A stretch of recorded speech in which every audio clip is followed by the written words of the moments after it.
The video game industry oligopoly. What is an oligopoly? There are several identifying factors of an oligopoly. Number 1, a few amount of large producers. This is not to be confused with monopolistic competition. Number 2, the existence of similar products. Now there are two different types of oligopolies, a homogeneous oligopoly and a differentiated oligopoly, which we'll get into the differences in a second. There's mutual interdependence in price, there are entry barriers, and there's a history of mergers between firms. Now we're going to break down each factor. The first, a few amount of large producers. In the video game industry, there's the big three. Just like the big three down in Miami of Wade, LeBron, and Chris Bosh. In the video game industry, it's Sony, Nintendo, and Microsoft. The video game industry generated $96 billion in 2013. Almost all of that came from the big three, Sony, Nintendo, and Microsoft.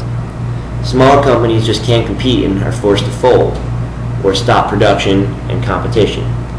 For example, in 2001, Sega, which was a well-known brand, had to stop production of their Dreamcast system because they could no longer compete. Even though they were still selling a lot of units, their total costs were just way too much.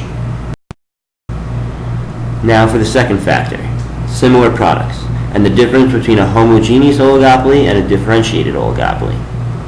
In a homogeneous oligopoly, the firm produces a standardized product, keyword. This means that the consumer is indifferent to the seller of the product as long as the price is the same and the product is a perfect substitute for another.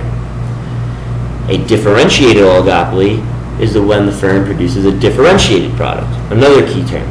This means the consumer is not indifferent to the seller of the product and the product differs from the competition. In this case, it's going to be Microsoft's Xbox 360, Sony's PlayStation 4, and Nintendo's Wii U. They are not perfect substitutes. They have their differences, but they also have similarities. Now for a defining factor in an oligopoly, mutual interdependence in price. Upon release, the Xbox One was priced at $399.99, the PS4 at $299.99, and the Wii U at $199.99. Consumers can expect a price war, which generally leads to losses for all companies.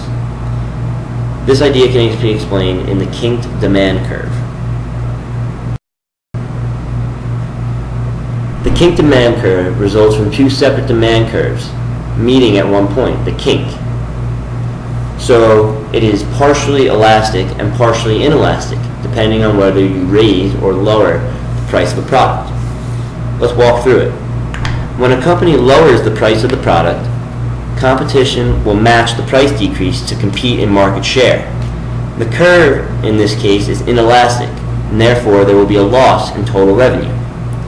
When the company increases the price, the competition will ignore this price increase, but the original company will now lose market share.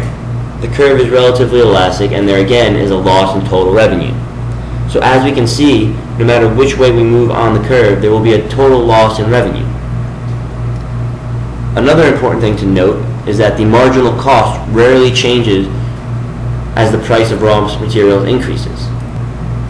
So therefore, in the video game industry, competitors try and boost sales by boasting better graphics, featuring the better games, or becoming a more personal home entertainment hub rather than just a video game console.